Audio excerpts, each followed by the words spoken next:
টাকা না দিলে দেবো না। এই তুমি কি আমার বউ না রক্ষিতা? সবসময় তোমাকে 100 টাকা করে দিতে হবে কেন? ফিরি হলে তুমি সবসময় আমাকে বিরক্ত করবে। খেলো পুরি মাখো তেল। তোর ঘোড়ার ডিম ভাল লাগে না, আমি আবার বিয়ে করে আসবো।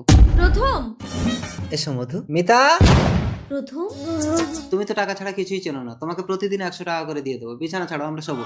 তুমি চলো সত্যি সত্যি যাও।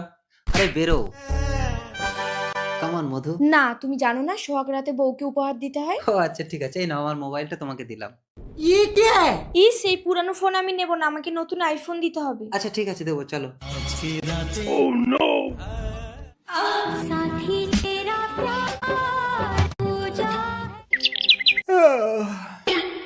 এই কত বেলা হয়েছে, এখনো শুয়ে আছো? নতুন বউকে চাটা দেবে নাকি? দিচ্ছি। যাও চা করে দাও।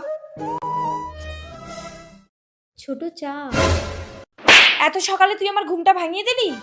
আহা মধু, তুমি ওকে মারছো কেন? এই না তোমার 100 টাকা। কিসের টাকা? ও ঘরে কাজ বাজ করে তো, তাই ওকে প্রতিদিন 100 টাকা করে দিতে হয়। ও আচ্ছা। ছাড়ো, নিতে হবে না। এই, আমি তো তোমাকে সবকিছু দিলাম, এবার তোমার সবকিছু আমাকে দাও। আচ্ছা বলো, কি চাও তুমি? তোমার অ্যাকাউন্টে যত টাকা আছে সব আমার অ্যাকাউন্টে ট্রান্সফার করে দাও। ও তো প্রতিদিন 100 টাকা করে চাইতো, আর এ তো পুরো অ্যাকাউন্টটাই খালি করে দিতে বলছে। ঠিক আছে, দিচ্ছি। দেখো গেছে? হুম, ঠিক আছে তো? ঠিক আছে।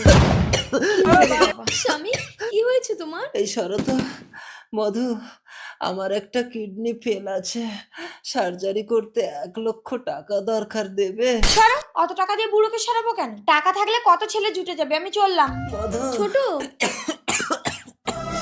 এই নামে 1 লক্ষ টাকা, তুমি তাড়াতাড়ি সার্জারি করো। এত টাকা তুমি কোথায় পেলে মিতা? আগে তুমি আমাকে 100 টাকা করে দিতে না, সেগুলো আমি জমিয়ে রেখেছিলাম। আমার কিচ্ছু হয়নি মিতা, তুমি তো প্রতিদিন মাত্র 100 টাকা করে চাইতে, আর ওর সীমাহীন চাহিদা আমি কোনোদিনও পূরণ করতে পারতাম না, তাই বুঝতে পেরে প্ল্যান করে ওকে তাড়ালাম। কপালে যতটুকু থাকে ততটুকুতেই সন্তুষ্ট হতে